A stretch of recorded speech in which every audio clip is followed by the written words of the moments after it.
신약성경 253면 히브리서 2장 11절로 16절 말씀입니다. 거룩하게 하시는 이와 거룩하게 함을 입은 자들이 다 한 근원에서 난지라. 그러므로 형제라 부르시기를 부끄러워하지 아니하시고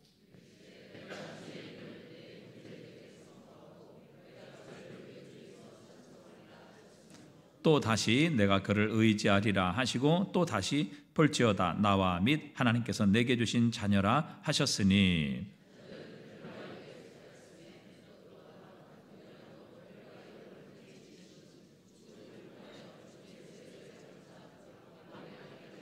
함께 읽습니다. 또 죽기를 무서워함으로 한평생 매여 종노릇하는 모든 자들을 놓아주려 하심이니 이는 확실히 천사들을 붙들어 주려 하심이 아니요 오직 아브라함의 자손을 붙들어 주려 하심이라. 오늘 보면 11절에 보면 거룩하게 하시는 이와 거룩하게 함을 입은 자들이 다 한 근원에서 난지라. 그러므로 형제라 부르기를 부끄러워하지 아니하시고 라고 말씀하십니다. 우리 주님께서 저와 여러분을 형제라 또 혹은 자매라고 부르시기를 부끄러워하지 아니하신다. 주님께서 저와 여러분을 형제라 자매라 이렇게 부르신다, 그렇게 인정하신다, 또 그렇게 취급하신다, 그 말이지요. 오늘 이 말씀을 우리가 함께 나누려고 합니다. 철학자들 혹은 박애주의자들 가운데 하나님은 모든 인간의 아버지시다, 그리고 모든 인류는 서로 형제라 이렇게 가르침을 주장하는 사람들이 있습니다. 결국 우리 모두가 다 동등하고 하나이며 모든 인류는 마지막에 구원을 받게 될 것이다, 이렇게 생각을 합니다. 그러나 하나님께서는 성경에서는 그렇게 말씀하지 않습니다. 이런 가르침이 없다는 사실이죠. 성경에서는 오히려 모든 사람들이 주님 앞에 서게 되는 날이 오게 될 것이고 그때는 양과 염소로 구별될 것이다. 또 오른쪽과 왼편으로 나뉘게 되는 일이 일어나게 될 것이다. 영원한 천국과 또 영원한 지옥으로 떨어지게 될 것이고 거룩하게 된 자들과 하나님과 함께 있지 못하는 버림받은 자들로 나누어질 것이다, 구별될 것이다, 이렇게 말씀하고 계십니다. 그래서 아무나 주님께서는 형제라 자매라 이렇게 부르시지 않는다는 것이죠. 주님께서 큰 무리를 가르치고 계셨는데 한 사람이 찾아와서 예수님을 불렀습니다. 예수여, 당신의 어머니와 형제들이 밖에서 기다립니다. 그때 주님께서 이렇게 대답을 하십니다. 마태복음 12장 48절에 보니까 말하던 사람이 대답하여 이르시되 누가 내 어머니며 내 동생들이냐 하시고 손을 내밀어 제자들을 가르쳐 이르시되 나의 어머니와 나의 동생들을 보라. 누구든지 하늘에 계신 내 아버지의 뜻대로 하는 자가 내 형제요 내 자매요 어머니니라 하시니라. 이 말씀은 예수님께서 자신의 육신적인 형제 또 육신적인 자매 혹은 부모가 자신의 형제요 자신의 자매가 아니라 아버지 하나님의 뜻대로 행하는 자가 하나님의 형제요 자신의 형제요 자신의 자매라 이렇게 말씀하고 계시는 것이죠. 그러니까 예수님께서 아무나 형제라 자매라 이렇게 부르시지 않는다는 것입니다. 마지막 심판태에 언급하신 이 종말론적인 말씀에도 나와 있습니다. 마태복음 25장 40절에 보니까요, 임금이 대답해 이르되 내가 진실로 너에게 이르노니 너희가 여기 내 형제 중에 지극히 작은 자 하나에게 한 것이 곧 내게 한 것이니라 이렇게 말씀하십니다. 이번에도 마찬가지죠. 특정한 사람들을 가리켜서 형제라 이렇게 부르시고 그들에게 한 일이 곧 나에게 한 일이다 이렇게 말씀하십니다. 부활 이후에 예수님께서 사용하신 용어에서도 동일한 말씀을 찾아볼 수 있습니다. 요한복음 20장 17절에 보니까 예수께서 이르시되 나를 붙들지 말라. 내가 아직 아버지께로 올라가지 아니하였노라. 너는 내 형제들에게 가서 이르되 내가 내 아버지 곧 너희 아버지 내 하나님 곧 너희 하나님께로 올라간다 하라 말씀하십니다. 주님께서는 내 형제들에게 가서 예수님을 부활하신 예수님을 붙잡았던 마리아를 향해 그렇게 말씀하시는 것이죠.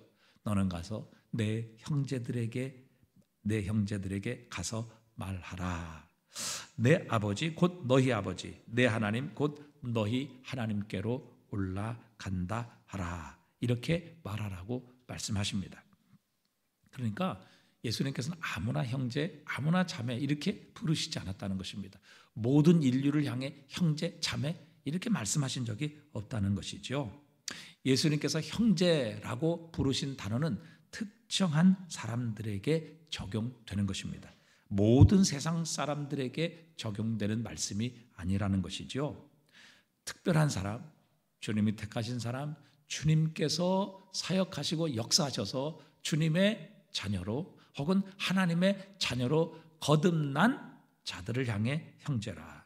그러니까 예수 그리스도와 특별한 관계, 예수 그리스도와 개인적인 관계를 맺은 자들을 향하여서만 주님께서는 형제 혹은 자매라 이렇게 부르고 계시는 것입니다. 자, 그렇다면 주님께서는 과연 저와 여러분을 형제로 부르실까요?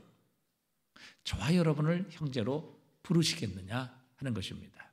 나 같은 사람을, 나 같은 죄인을, 나 같은 부끄러운 자를 과연 주님께서는 우리를 형제, 자매, 너는 내 형제야, 너는 내 자매야 이렇게 부르시겠느냐 하는 것입니다. 먼저 그분이 형제 자매라고 우리를 부르시기 위해 그분이 하신 일, 그분이 당하신 일이 무엇이냐는 것이죠. 여러분, 우리가 읽은 히브리서 1장 제일 처음에 보면 예수님을 이렇게 소개를 하십니다. 1장 2절에 보니까 이 모든 날 마지막에 아들을 통하여 우리에게 말씀하셨으니 이 아들을 무엇으로 세우셨어요? 만유의 상속자, 모든 만물, 온 우주와 세상, 하늘과 땅과 영적인 것, 물질적인 모든 것을 통틀어서 예수님을 만유의 상속자로 세우시고 또 그로 말미암아 모든 세계를 지으셨느니라. 이는 하나님의 영광의 광채시요 그 본체의 형상이시라. 그의 말씀으로 만물을 붙드시며 죄를 정결케 하시는 일을 하시고 높은 곳에 계신 지극히 크신 이의 우편에 앉으셨느니라. 이렇게 예수님을 말씀하고 소개하고 있습니다. 예수님은 만물의 창조주시다. 그분이 바로 온 세상 만물을 창조하신 하나님이시다. 이렇게 말씀하시고 그분은 하나님의 영광의 광채시요 본체의 형상이시다. 굉장히 좀 단어가 어렵지만 이 말을 우리가 쉽게 해석하면 예수님은 하나님과 동등한 영광과 능력과 영원성과 권능을 가지고 계시는 하나님과 동등하신 아버지 하나님과 동등하신 하나님이시다라는 말입니다. 그분은 지금도 그분의 능력으로 그분의 말씀으로 온 세상을 붙들고 계시는 주님이십니다. 그분이 말씀으로 세상을 붙들지 않으면 세상은, 지구는, 우주는 결코 지금 이렇게 정교하고 또 정확하게 또 한치의 오차도 없이 이 세상은 유지될 수 없다는 것이죠. 주님께서 지금도 말씀으로 온 세상 만물을 붙들고 유지하고 계신다. 지금도 죄를 정결하게 하시는 일을 하신다. 우리가 고백하고 우리가 범한 모든 죄를 씻으시고 정결케 하시는 일을 하시고 높은 곳에 계신 지극히 크신 이의 우편에 앉으셨다. 하나님 보좌 우편이라는 말은 권세와 능력을 상징하는 것이거든요. 예수님, 하나님께서 예수님 보좌 우편에 권세와 능력을 가지고 앉아 계신 분이시다. 그리고 그분을 온 우주 만물의 상속자로 세우셨다. 그렇게 말씀하고 계십니다. 한마디로 예수님은 하나님이시다. 그러니까 우리 인간과 차원과 존재가 다른 하나님이시다. 그분은 피조물이 아니라 창조주이신 하나님이시다. 그분은 없었다가 생기신 분이 아니고 영원 전부터 계시지 않은 때가 없으신 영원하신 하나님이시다. 이렇게 표현하고 있는 것입니다. 근데 그분은 천사를 만드신 장본인인데 오늘 본문 7절에 보니까 그분을 천사보다 잠시 동안 못하게 하심을 입으셨다. 이렇게 말씀하시죠. 천사를 만드신 장본인이 모든 영을 창조하시고 천사조차 창조하신 그 그리스도 예수가 천사보다 잠시 동안 못하게 하심을 입으셨다. 이렇게 말씀하십니다. 왜? 아니 창조주가 자신이 창조한 천사보다 좀 못하심을 입으셨을까요? 그 이유는 바로 오늘 말씀하시는 것처럼 우리를 형제 자매라 부르시기를 부끄러워하지 않으시기 위해서다. 이렇게 말씀하십니다. 그것도 모자라 자신을 더 낮추셨죠. 천사들은 그나마 인간보다는 좀 낫습니다. 우리를 섬기는 영이기는 하지만 사실은 우리보다는 큰 힘, 능력 그리고 거룩함을 가지고 있습니다. 그런 주님께서는 그런 천사보다 조금 못하게 되시는 것도 모자라 우리 인간과 같은 자리로 내려오셨습니다. 오늘 본문 14절에 보니까 자녀들은 혈과 육에 속하였음에 그도 또한 같은 모양으로 혈과 육을 함께 지니셨다, 이렇게 말씀하십니다.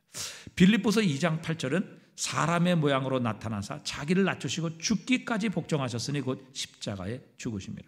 예수님께서 천사보다 조금 못하신 것으로 끝나는 것이 아니라 그것보다 훨씬 더 낮아져 있는 존재, 타락한 인간, 그분이 창조하신 피조물인 인간의 모습을 입고 이 땅에 오셨다. 그리고 자기를 낮추시되 죽기까지 복종하셔서 십자가에 죽으셨다, 이렇게 묘사합니다. 사실 우리가 전능하신 창조주신 예수님, 오늘도 말씀으로 세상 만물을 붙들고 계시는 그 주님, 그리고 모든 만물의 상속자가 되시는 그 주님께서 인간, 그것도 죄인의 몸을 입으셨다는 것은 사실 우리의 지식과 또 우리의 경험으로는 도저히 상상할 수 없는 신비입니다. 불가사의한 일이라는 것이죠. 어떻게? 창조주 하나님께서, 모든 만물의 주인이신 하나님께서 종의 모습, 인간의 모습을 입고 이 땅에 오셨는가? 이것은 있을 수 없는 이야기입니다. 만약 저에게 너 돼지우리에 가서 돼지가 먹는 사료 먹고 돼지처럼 살아, 이렇게 말씀하신다면 저는 아마 인간으로서의 자존감, 부끄러움, 모멸감으로 인해서 아마 견디지 못하고 아마 끝장이 났을 것입니다. 그런데 예수님 하나님과 동등하신 분이시고 성부와 성령과 함께 계시는 삼위의 하나님이신데, 하나님의 본체이시고 또 영광과 권능의 주권자이신데, 그분이 하나님과 동등됨을 취할 것으로 여기지 않으셨습니다. 그분은 하나님의 능력, 영광, 모든 하나님의 본성과 속성과 영광을 가지고 계시지만 전혀 사용하지 않으셨습니다. 자신의 높은 이름을 내려놓으셨고 한낱 인간처럼 살면서 우리 인간의 연약함에 종속되셨다는 사실입니다. 그것뿐이 아니죠. 그분은 율법 아래로 들어가셨습니다. 갈라디아서 4장 4절에 보니까 때가 참에 하나님이 그 아들을 보내사 여자에게 나게 하시고 율법 아래 나게 하신 것은, 그렇습니다. 여러분, 영원부터 영원까지 계시고 율법을 창조하시고 제정하시고 우리에게 수여하신 분이 바로 주님이시죠. 그런데 그분이 인간에게 종속되어 인간이 되어서 율법에 종속되셨습니다. 그리고 율법의 모든 요구를 받아들이셨고 그 율법을 다 온전히 순종하셨습니다. 그것도 모자라 예수님은 종의 형체를 가지셔서 왕궁이 아닌 마구간에 태어나셨고 심한 가난, 허기, 갈증, 이 모든 것들을 경험하셨고 평범한 사람들과 어울려 사셨습니다. 여러분, 그처럼 영광스러우신 하나님, 그처럼 복되신 주님께서 이 모든 일을 감수하셨습니다. 왜 주님께서 이런 일을 하셔야만 했을까요? 영광의 보좌를 버리시고 천사보다 낮아지시고 사람의 죄인의 모습을 입으시고 율법 아래 들어가시고 또 인간의 모든 경험을 경험하실 뿐만 아니라 그것도 낮고 천한 모습, 말구 위에 오셔서 사람들에게 멸시와 천대를 받으시고 결국에는 십자가의 비참한 모습으로 살과 몸을 다 찢으시고 모든 물과 피를 다 쏟아 십자가에서 죄인으로 죽으셨다는 사실입니다. 아니, 도대체 하나님이신 예수님께서 왜 이 일들을 감수하셔야만 했겠느냐는 것입니다. 왜 이 일을 당하셨습니까? 왜 이 일을 예수님께서 친히 다 감당하셨느냐 하는 것이죠. 그 이유는 우리를 형제 자매라 부르시기를 부끄러워하지 않으시기 위해서다, 이렇게 말씀하고 계시는 겁니다. 이것이 히브리서 2장 전체의 주장인 것입니다. 우리를 그분의 형제 자매로 삼으시기 위해 예수님은 자신의 영광을, 그리고 자신의 능력을, 자신의 그 모든 것을 버리시고 그 영광의 이름까지 내려놓으시고 이 땅에 오셔서 인간의 혈과 육을 지니셨고 우리처럼 사신 것이죠. 또 그뿐 아닙니다. 오늘 9절에 보니까 그가 오신 이유를 말씀하십니다. 하나님의 은혜로 말미암아 모든 사람을 위하여 죽음을 맛보려 하십니다. 그분이 오신 이유는 우리를 위해 죽음을 맛보시고자 하늘에서 내려오신 것입니다. 우리를 형제 자매라 부르시기 위해, 우리를 형제 자매라 부르시는 것을 부끄럽지 않도록 만드시기 위해 죽음의 고통을, 십자가의 비참한 죽음을, 죄인으로 형벌을 받으시기 위해 하늘에서 내려오신 것이죠. 그래서 형제라 부르기를 부끄러워 아니하시고 라고 말씀하십니다. 여러분, 세상에는 자기 가족 또 친족들을 부끄러워하는 사람들도 적지 않아 많이 있습니다. 특별히 인생의 성공을 거둔 사람, 세상의 존경과 명예를 한꺼번에 받는 사람은 가난한 부모의 초라한 모습, 또 가족들이 저 시골에 사투리를 쓰면서 살아가는 그 모습, 자신과 가까워지는 그 모습을 인정하지 않고, 또 마치 그들이 자신과 아무 관계가 없느냐, 자신이 그들의 부모가 아니고 자신은 자식이 아니냐, 이렇게 위장하는 경우들도 종종 있습니다. 이게 실제 일본에서 있었던 일인데요. 남편을 일찍 여의고 두 아들과 함께 살아가던 가난한 어머님이 있었어요. 어느 날 밖에 장사하러 나간 사이에 집에서 불이 난 겁니다. 밖에서 돌아온 어머니가 순간적으로 집안에서 잠을 자고 있던 두 아이들을 생각하고 주저할 것 없이 한치의 망설임도 없이 불 속으로 뛰어들어갑니다. 그래서 잠자고 있는 두 아들을 이불에 감싸서 어머니가 그 불구덩이에서 두 아들을 껴안고 뛰쳐나온 것이죠. 다행히 이불에 쌓인 아이들은 전혀 머리카락 하나 불에 거스르지 아니하고 무사하게 나왔습니다. 그러나 이 두 아들을 구하기 위해 어머니는 온몸과 얼굴을 알아보지 못할 정도로 화상을 입고 결국 다리도 제대로 쓰지 못하는 그런 절름발이가 되어버렸습니다. 아무 일도 할 수 없었던 어머니는 그때부터 구걸을 하기 시작했습니다. 그래서 그 구걸하는 것으로 두 아들을 최선을 다해 정성껏 키웠죠. 어머니의 이런 희생 덕분에, 그리고 자녀들도 아마 머리가 좀 좋았던 것 같아요. 그래서 큰 아들은 동경대학에, 작은 아들은 와세다 대학에 각각 입학을 했습니다. 동경대학은 일본의 국립대학 중에서 최고의 대학이고, 또 와세다 대학은 사립대학 중에서 최고의 학교 아니겠습니까? 이 아이들이 최선을 다해서 열심히 공부를 했어요. 그래서 이 아들들이 둘 다 이 동경대학과 와세다 대학에 수석으로 졸업을 하게 되었습니다. 그래서 졸업식 날, 그래도 엄마가 자신이 그렇게 희생하고 모든 삶을 들여서 키웠던 그 자식들이 졸업하는 그 모습을 엄마가 보고 싶었던 겁니다. 그래서 어머니는 큰아들이 있는 동경대학 졸업식을 찾아갔어요. 수석으로 졸업하게 된 아들은 졸업과 동시에 이미 유소한 기업에서 이쪽 저쪽에서 오라고 해서 이미 그 모든 취업이 약속이 되어 있었습니다. 근데 아들의 눈에 수의실에서 얼쩡거리는 거지 같은 어머니의 모습이 눈에 들어오게 된 것입니다. 너무 창피했죠.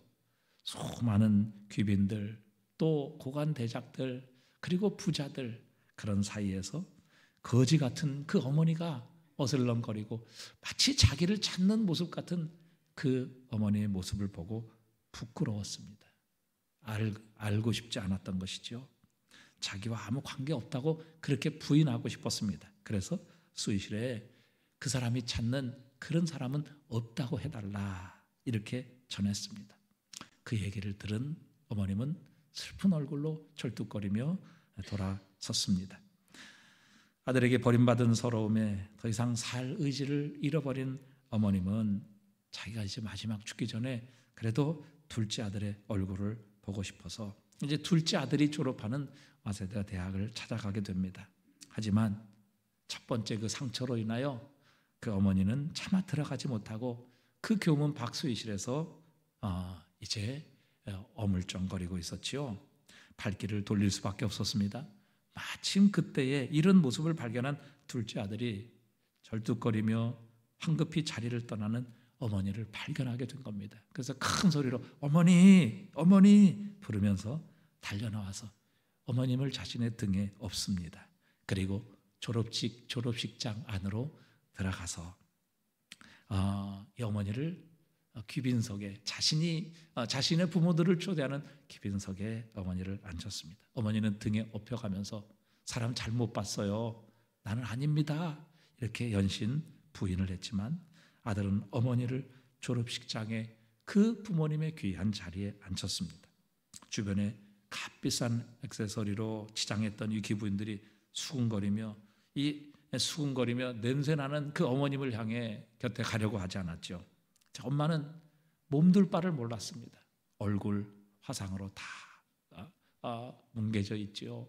다리는 절지요. 제대로 된 옷을 입었겠습니까? 구걸하며 그 자녀들을 키웠는데 이 어머니는 몸둘 바를 몰랐어요. 수석으로 졸업하는 아들이 답사의 자리에 올라가게 되었습니다. 귀빈석에 정말 초라한 몰골, 어느 누구도 보고 싶지 않은 그 어머니의 화상 입은 이그러진 얼굴, 그 어머니를 가리키며 자신을 불 속에서 구원해내고 국어를 통해서 자신을 공부시켰던 어머니의 희생을 다 설명합니다. 그제야 혐오감에 사로잡혀 있던 사람들의 눈에 감동의 눈물이 고이기 시작했어요.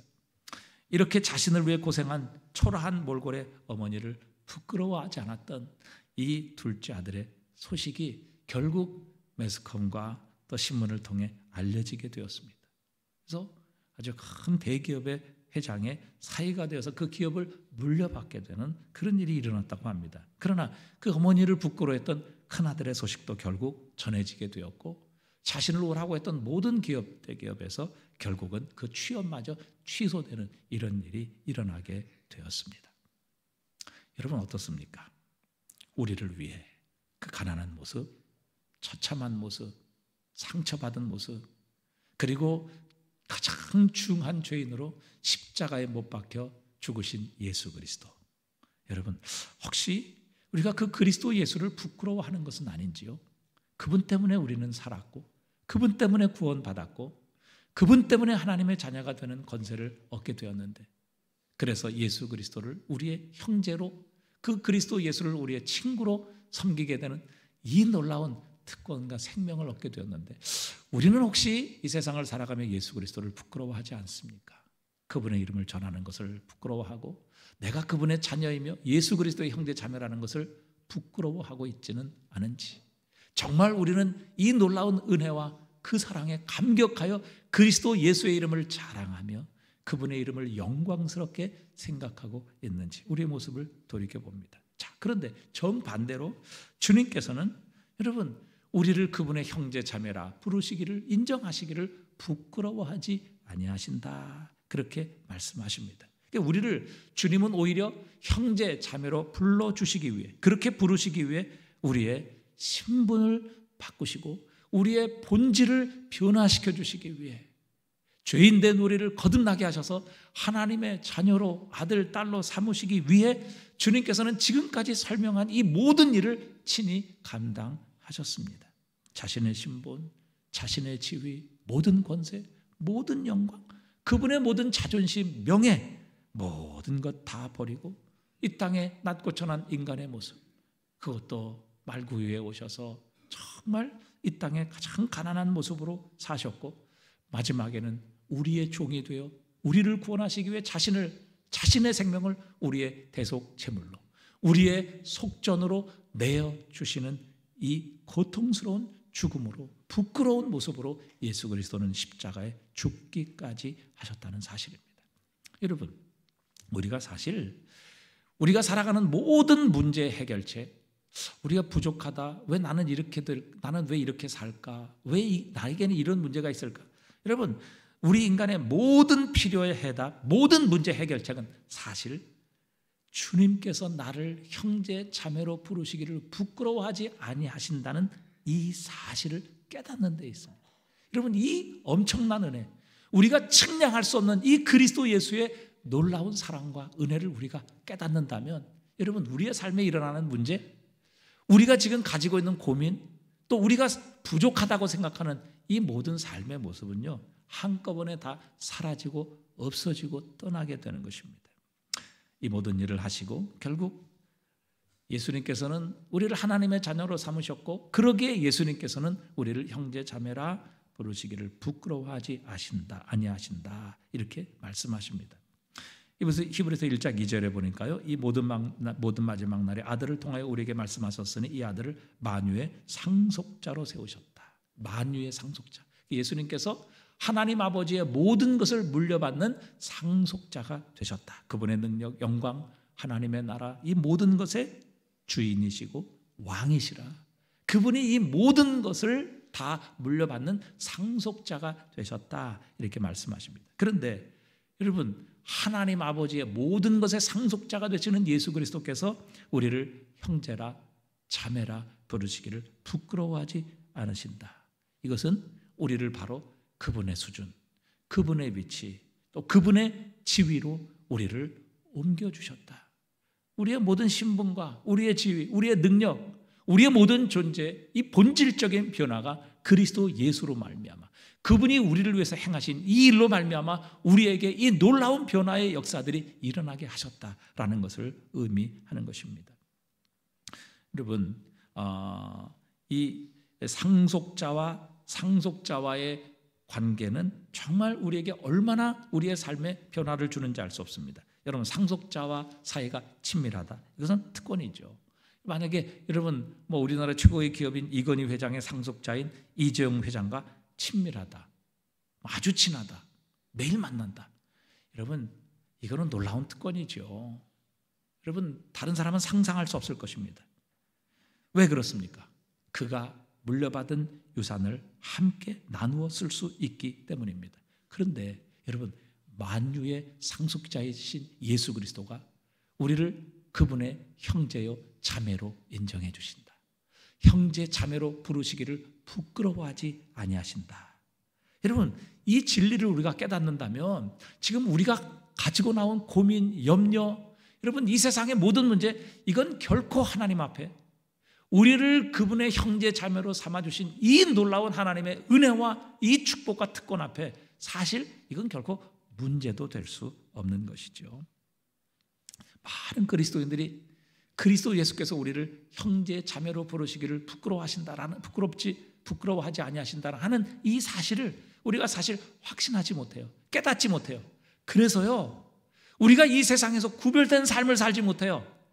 정말 이 세상의 작은 물질 하나 때문에 우리의 모든 자존심, 우리의 신분, 우리에게 주신 영광, 여러분 이런 거 다 그냥 내려놓고 팔아버리고 바꾸고, 정말 우리는 세상과 전혀 다를 것이 없는 이 세상의 하나님의 심판과 멸망의 대상처럼 살아가는 모습이 우리의 모습은 아닌가, 한번 우리의 모습을 돌이켜봅니다.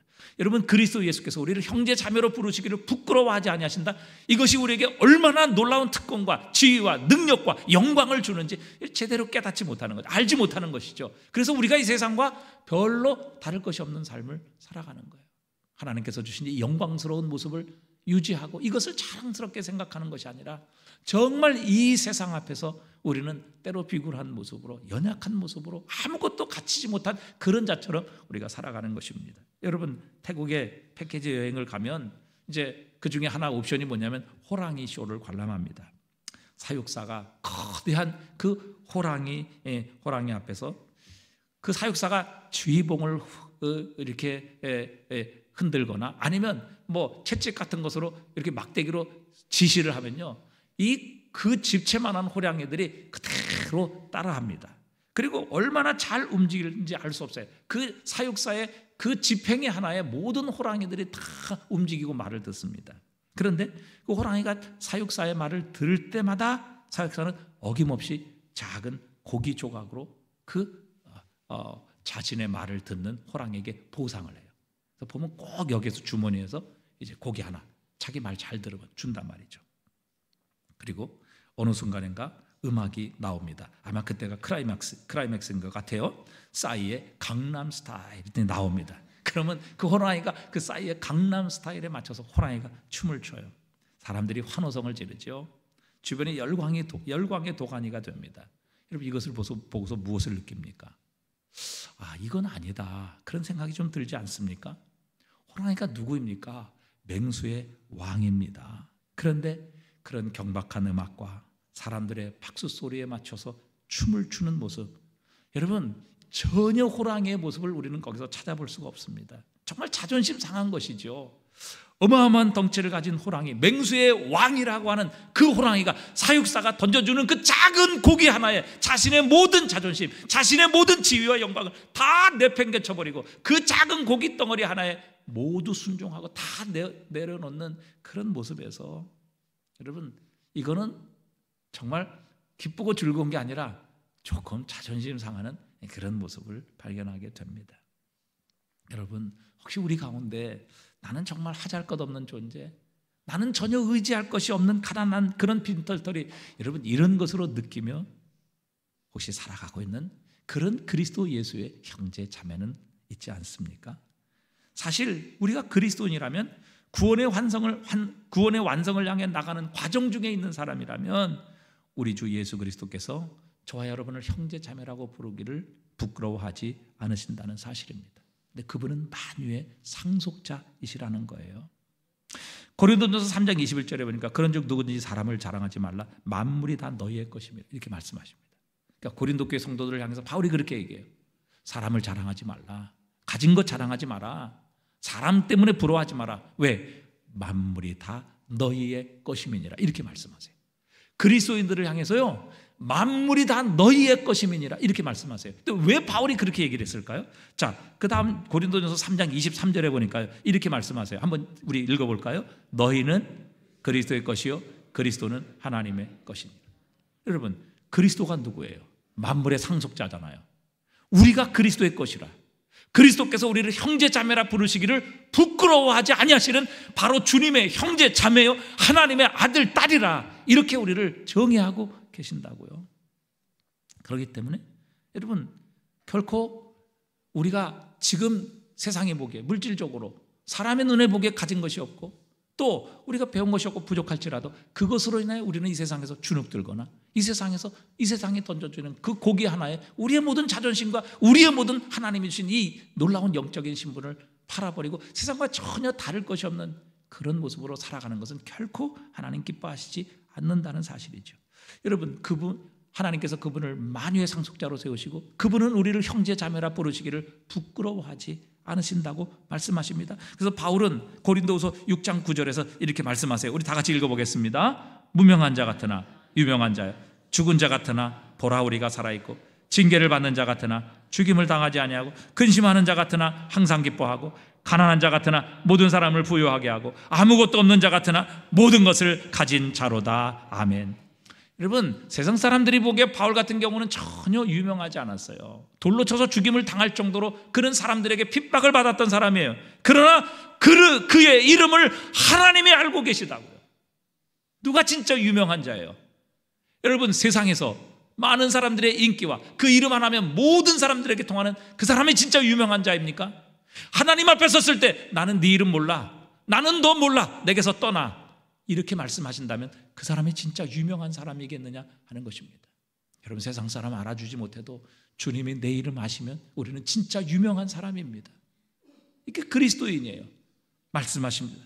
죽은 자 같으나 우리가 보라 살아있고, 세상 사람들이 보기에 죽은 자 같으나 그러나 그리스도 예수로 말미암아 우리 안에 영원한 생명이 있습니다. 우리가 진짜 살아있는 사람입니다. 우리 안에는 영원한 생명이 이미 있습니다. 그러기에 죽은 자 같지만 사실은 우리는 영원히 살아있는 자입니다.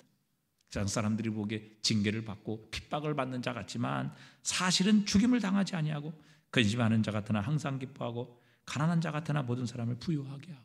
바울 같은 사람 보세요. 가진 것이 없었습니다. 그는 자신이 텐트를 만들어 복음을 전하기도 했습니다. 그러나 그로 인하여 진정한 부유함, 영적인 부유함, 영원한 하나님의 나라와 영원한 생명을 소유하게 되는 역사들이 바로 가난한 자 같은 바울을 통해서 일어나게 되었습니다. 가난한 자 같으나 많은 사람을 부유하게 하는 자요, 아무것도 없는 자 같으나 모든 것을 가진 자로다. 왜? 그리스도 예수께서 만유의 상속자이시고 주님께서 우리를 형제 자매라 그렇게 부르시기를 부끄러워하지 아니하시는 우리는 주님의 형제 자매요 하나님의 아들 딸이기 때문입니다. 여러분, 예수님께서 우리를 형제 자매라 부르시기를 부끄러워하지 아니하시고 이것을 위해서 지금까지 설명드린 모든 것을 우리를 위해 행하셨다면, 여러분, 우리는 적어도 이 사실을 깨닫는다면 작은 세상에 던져주는 그 고깃 덩어리 하나로 인하여 하나님의 영광, 하나님의 자녀됨의 이 영광과 권세와 능력, 하나님이 주신 이 놀라운 영적인 자존감, 내가 하나님의 자녀이며 그리스도 예수께서 나를 형제 자매로 부르신다는 이 놀라운 영적 자존감을 결코 그 세상에 던져주는 고깃덩이 하나로 바꾸는 이런 일은 없을 것입니다. 여러분, 우리는 믿음을 가져야 합니다. 그리스도는 만유의 상속자이시고 우리는 그분의 형제요 자매이기에 세상이 보기에는 아무것도 가진 것이 없는 것처럼 보여도 세상의 모든 것을 가졌다는 이 사실을 깨닫고 이 믿음의 확신을 갖는 것입니다. 그러나 세상의 모든 것을 가진 것처럼 보여도 하나님께서 인정하시지 않는다면, 하나님께서 알아주시지 않는다면 그 사람은 끝입니다. 세상의 모든 것을 가졌지만 하나님께서 보시기에 영적으로 아무것도 가진 것이 없는 자라면 그 사람은 진짜 가난한 자죠. 아무것도 없는 자죠. 그러나 세상적으로 볼 때 아무것도 없는 자이지만, 그러나 그리스도 예수를 가진 자, 그리스도 예수께서 형제 자매라 부르시기를 부끄러워하지 않는 바로 그 사람은 세상의 모든 것을 가진 자입니다. 여러분, 우리가 이렇게 가난하게 세상의 물질적인 것들, 보이는 것들로 인하여 주눅들 필요 없고요, 그것들로 인하여 우리가 여러분 위축될 필요 없습니다. 다윗이 우리아의 아내 밧세바를 빼앗고 간음을 했고 결국 우리아를 죽였지요. 그때 하나님께서 나단을 보내서 뭐라고 말씀하십니까? 사무엘하 12장 7절부터 보니까요, 나단이 다윗에게 이르되 당신이 그 사람이라 이스라엘의 하나님 여호와께서 이와 같이 이르시기를 내가 너를 이스라엘 왕으로 기름을 붓기 위하여 너를 사울의 손에서 구원하고 내 주인의 집을 내게 주고 내 주인의 아내들을 내 품에 두고 이스라엘과 유다 족속을 내게 맡겼느니라. 만일 그것이 부족하였을 것 같으면 내가 내게 이것저것을 더하여 주었으리라. 저는 이 말씀에 참 은혜를 받았어요. 만일 그것이 부족하였을 것 같으면 내가 내게 이것저것을 더 주었으리라. 그러니까 이 말은 무슨 말씀이에요? 하나님께서 다윗에게 모든 것 다 주었다는 겁니다. 다윗이 누구예요? 집에서 양치던 목동 아니에요? 아버지의 눈에도 들지 않아서 사울이 왕으로 기름 부으러 왔을 때 다윗은 부르지도 않았던 그런 사람이에요. 하나님께서 그를 선택하셨습니다. 그에게 기름을 부으셨어요. 사울에게서 지켜주셨고 사울의 왕위를 다윗에게 넘겨주셨습니다. 이스라엘과 유다라는 나라조차도 하나님께서 다윗에게 주셨어요.